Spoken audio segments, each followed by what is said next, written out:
Hello student, welcome to Bishop Academy online classes.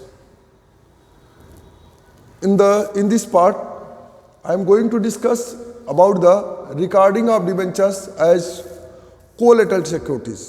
यानी कि अब जो हम फर्स्ट वाला आपको इसके पहले जो प्रीवियस वीडियो मैंने भेजा था उसमें आपको मैंने बताया था कि pledging of debentures as collateral security without recording, यानी कि उसमें रिकॉर्ड नहीं किया था, लेकिन अब जो डिबेंचर्स इशू किए जाएंगे कोलेटरल सिक्योरिटी उसका रिकॉर्डिंग की जाएगी, यानी कि बुक्स ऑफ जर्नल एंट्री में उसकी रिकॉर्डिंग होगी। तब आप उस केस में कौन सी एंट्री पास करेंगे उसके बारे में डिस्कस करेंगे। ये कंपनी में decide to record the issue of debentures as a collateral security and for the purpose the following entry is pass, यानी कि अगर आप कंपनी के बुक में अगर इशू ऑफ डिबेंचर्स की एज कोलेटरल सिक्योरिटी की एंट्री अगर पास करते हैं तो उस केस में जब एंट्री पास करेंगे तो लिखेंगे debentures suspense account debit to debentures account, यानी कि अब इसमें दो एंट्री पास होगी। कौन कौन सी? एक तो पहले आप जो बैंक लोन लेंगे उसकी एंट्री, यानी कि bank account debit to bank loan account first entry होगी, और दूसरी एंट्री जब आप डिबेंचर्स इशू करेंगे तो उसके लिए करेंगे debentures suspense account debit to debentures account. ये एंट्री आपको एक एक्सेस एंट्री आपको पास करनी पड़ेगी, एक एक्स्ट्रा एंट्री आपको पास करनी पड़ेगी, यानी कि दो एंट्री पास करेंगे, एक डिबेंचर्स एज कोलेटरल सिक्योरिटी के रूप में और एक बैंक लोन जब आप लेंगे यानी bank loan taken from bank तो उसकी एंट्री पास करेंगे bank account debit to bank loan account, और दूसरी एंट्री पास करेंगे debentures suspense account debit to debentures account being debentures issued as collateral security, इसका नरेशन होगा। When the loan is paid, the above entry is cancelled by means of a reverse entry, यानी कि अगर company loan को paid कर देती है उस केस में इसी का कैंसिलेशन की एंट्री पास करते हैं, और कैंसिलेशन की एंट्री में इसकी एंट्री क्या करते हैं हम कैंसिल कर देते हैं, यानी कि इसी की रिवर्स एंट्री क्या हो जाएगी debentures account debit to debentures suspense account, ये इसकी कैंसिलेशन की एंट्री पास कर देंगे। और balance in the balance sheet the debentures issued as collateral security should be distinguished from the other debentures, और ये अदर डिबेंचर्स से क्या हो जाएंगे डिस्टिंग्विश हो जाएंगे, ठीक है। Disclosure in the balance sheet debentures is issued as collateral security are shown in the notes to accounts in which the loan secured by the debentures is shown. If the principal loan is shown and long-term borrowings, debentures issued as collateral security for the loan are also shown as the long-term borrowings under the non-current liabilities on the equity and liabilities part of the balance sheet. तो balance sheet में इसको आप दिखाएंगे। Next, the debentures suspense account is shown as a deduction from the debentures account given in the notes to account of the balance sheet, और balance sheet के आप इसको notes to account में आप उसको क्या करेंगे दिखाएंगे। कैसे दिखाएंगे? यहाँ पर आपने बैलेंस शीट में दिखा दिया कि equity and liabilities non current liabilities long term borrowings 90,000 आपने 1 लाख का डिबेंचर्स जो इशू किया वो 90,000 के लोन के सिक्योरिटी के रूप में आपने इशू किया था, तो बैलेंस शीट में equity and liabilities long term borrowings में 90,000 दिखा दिया।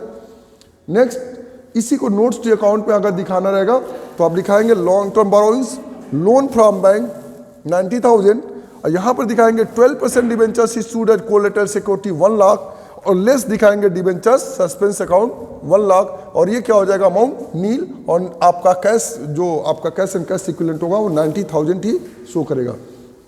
और इस तरह से आपका ये भी जो सिस्टम है आपका रिकॉर्डिंग का सिस्टम, तो रिकॉर्डिंग जब करेंगे तो आपका नोट्स टू अकाउंट थोड़ा सा चेंज होगा, यहाँ पर ऐसे करके दिखाएंगे इसको, ठीक है।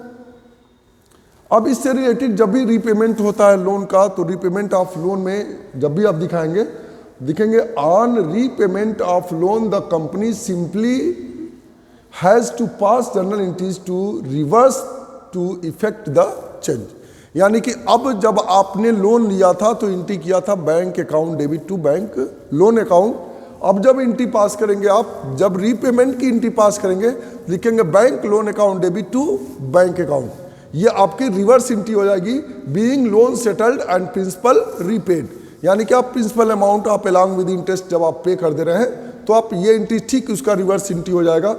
अब जो आपने डिबेंचर्स कोलेटरल सिक्योरिटी के रूप में इशू किया था उसका भी रिवर्स एंट्री पास कर देते हैं, क्योंकि कंपनी ने लोन क्या कर दिया पेड कर दिया, तो उस केस में जब आप एंट्री पास करेंगे तो लिखेंगे debentures account debit to debentures suspense account. और इससे पहले क्या एंट्री पास किया था आपने, इससे पहले एंट्री पास किया था debentures suspense account debit to debentures account. तो debentures suspense account debit to debenture account का रिवर्स एंट्री जो होगा वो debenture account debit to debentures suspense account. ये आप रिवर्स एंट्री उसकी पास करते हैं। Being debentures issued as collateral security released, जब रिलीज हो जाता है ये डिबेंचर्स तो आप क्या करते हैं, रिवर्स एंट्री पास करते हैं। However when the company fails to repay the principal loan amount and interest, the lender can invoke his right to vested in the collateral security. The journal entry is said case is as under non payment of loan। तब company क्या करती है, non payment of loan में जब उसकी entry करती है, लिखती है bank loan account debit outstanding interest account debit to debentures account. ऐसे करके आप एंट्री पास करते हैं, लिखते हैं being collateral security utilise due to default in payment of loan. ऐसे करके आप एंट्री पास करेंगे। अगर वो लोन रीपेमेंट करने में अनेबल हो जाता है कंपनी, तब के केस में आप ये एंट्री पास करेंगे।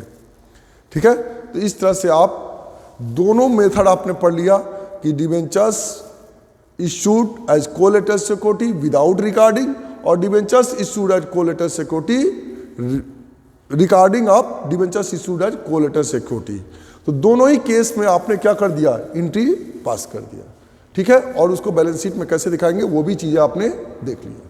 ठीक है, thank you, have a nice day.